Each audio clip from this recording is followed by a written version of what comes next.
that place. It was very disgusting and it made me want to vomit.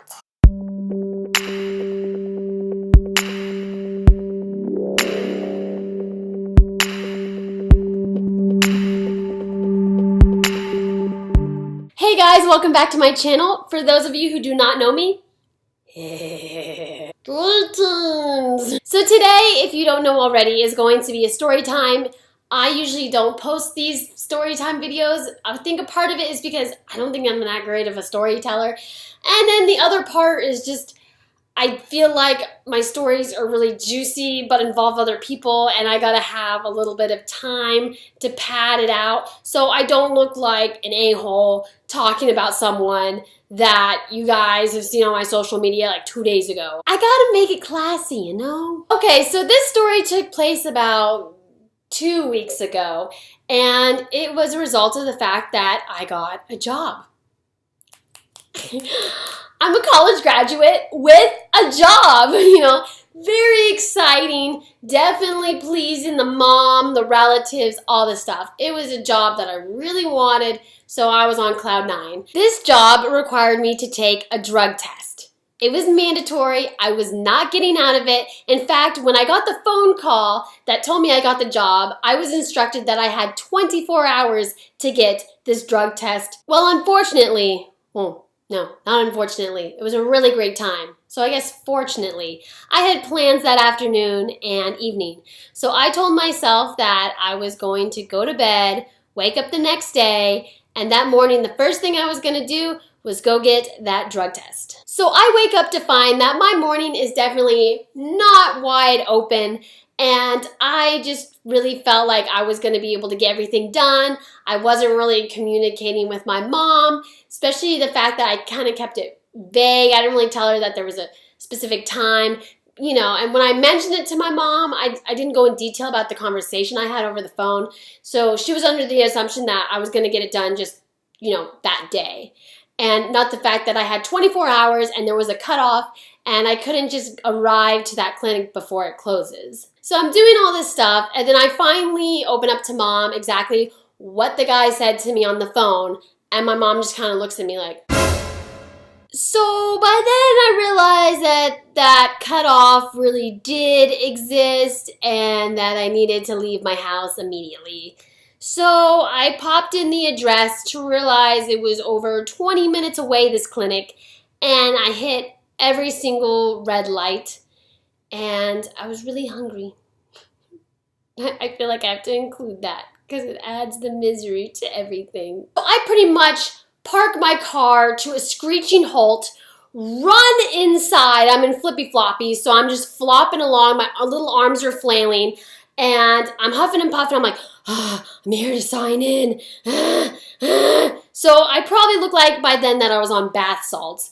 And she hands me a clipboard. I quickly sign my name as fast as I can, add the code that the email gave me, and I pretty much throw this clipboard at the woman. Just take it, here you go, time me. So this receptionist seems really nice. She takes my clipboard with information and signature right away, asks for my ID right off the bat, and tells me to go sit down. I'm here, I can relax. I'm going to find my happy place. I watched this woman with my ID and clipboard set it down on her desk, turn away from her computer, close the glass door, and proceed to talk and socialize and crack jokes with her coworker as if we couldn't hear her through that glass door. As if when you close it, there wasn't this inch of space to have every word and giggle resonate throughout that crack and bounce around to my ears as I just watch. So even though there were 3 other women in the waiting room, I looked like the druggie. No joke. I brought a huge thing of Powerade, and I was so nervous that I kept, instead of sipping it, I was chugging it. And it no longer looked like I brought the drink just to help me pee. It looked as if I was trying to flush my system. My feet were tapping, my drink was shaking in my hands, and I was constantly looking around, like checking out the receptionist and watch her laugh at me, look at the clock, look to see, what the other girls are doing because I'm bored out of my mind. And then my eyes would just repeat the cycle. And I literally looked like I just smoked crack. Something of the sort, because I was twitching it hardcore. Eventually, one person gets called back, and I look at the clock, and 20 minutes had gone by. And I'm thinking, oh, Then, it cut to another 20 minutes. The next woman gets called back. By then, I know I have missed my deadline, and I am just waiting to hear the consequences that they're going to legally have to drop me from the position because I was not able to get a drug test within the 24-hour limit that I agreed to do. Finally, they call me back, and I grab my stuff. I pray to the heavens, and I walk up to the guy, and he tells me, I wanted to let you know that your code has expired. And I was about to get on my hands and knees, burst into tears, and beg for a drug test that they could timestamp within that 24-hour mark. I don't care how dirty that floor is. I will kiss it. I will kiss his feet. I will kiss the dude if I have to. I need this drug test. This was my dream job, dream company, dream position. I needed that drug test. So I think now at that point, I looked as if I was on meth. Or maybe it sounded more reasonable to say that I was on shrooms. Well, he ends up telling me that I could get my code renewed. All I have to do is call my employer and have them send over another 24-hour order.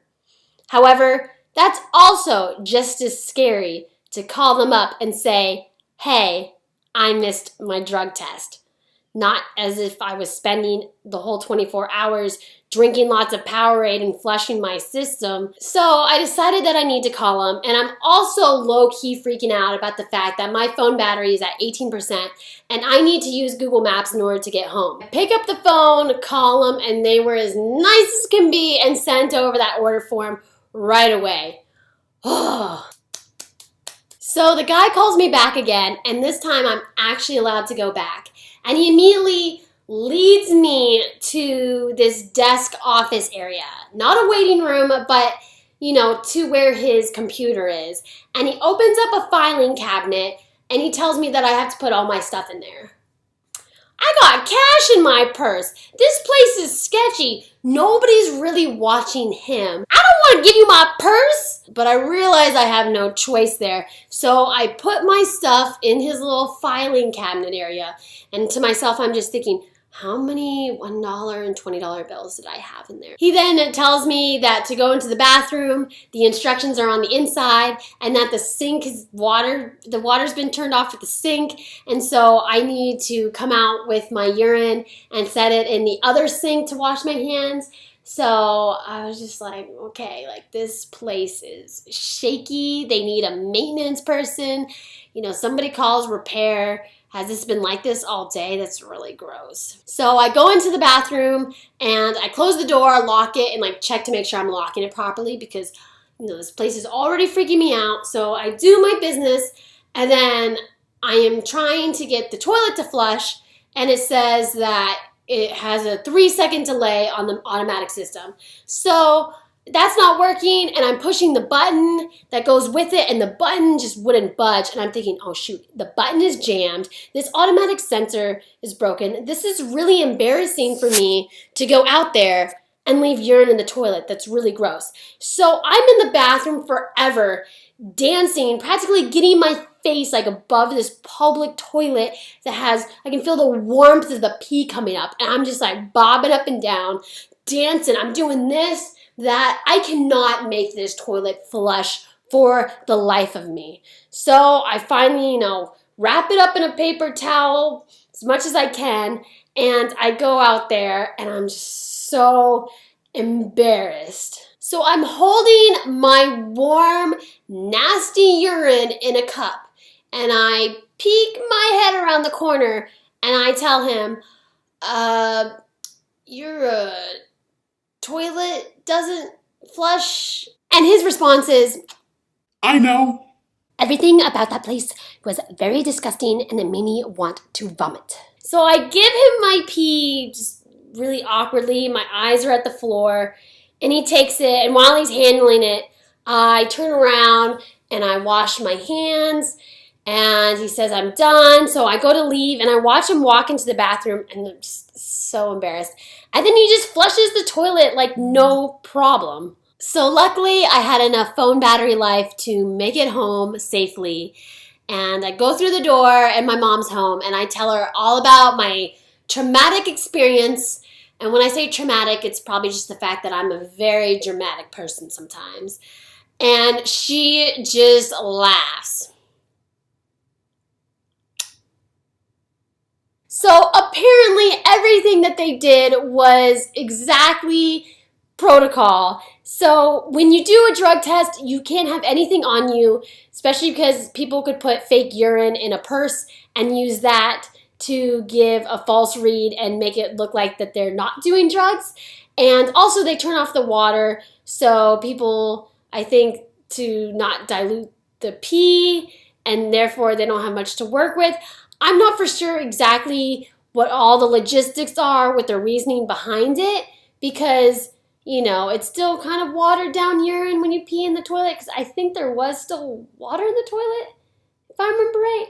But I don't know what all the tricks are, because if you haven't guessed by now, I don't do drugs, okay? And so there's that, and so you do have to bring your pee out, and don't do like I do, where you hand the person your pee and then turn your back to a point where you can't see them handling your sample, okay? Because there are bad employees out there who will take your urine to then personally sell on the black market for some extra side cash. It's not very often, but it does happen, and especially because I was so ignorant in that situation that he could bet 100% that my pee was clean.